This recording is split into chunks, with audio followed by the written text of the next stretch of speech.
di mana tertulis jelas bagi perantau yang kemana-mana merantau sebagaimana saya pribadi Syamsuddin bersama istri menyisakan umur untuk kampus tercinta di IAIN Makassar. Menyisakan umur, bukan sisa-sisa umur.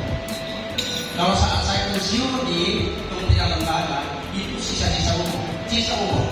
Tapi saya menyisakan umur untuk kepentingan kampus tercinta kita ini.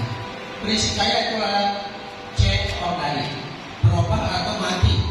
Silakan Bapak, mau ikut saya merubahnya atau mau ikut saya mematikannya. Gampang sekali bekerja, apalagi seorang rektor Bapak memahami tupoksi dan manajerial selesai. Itu saja pekerjaan kita. Di atas meja DIPA non DIPA selesai. Kalau DIPA wadah satu tidak lanjuti sesuai aturan.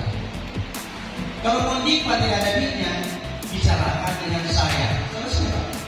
Saya selama ini di sana mulai 4 sampai 21 tidak pernah ada berkas di atas meja saya. Dan saya diskusikan kepada pihak-pihak lain, saya pantau dan saya hafal. Seperti itu kira-kira.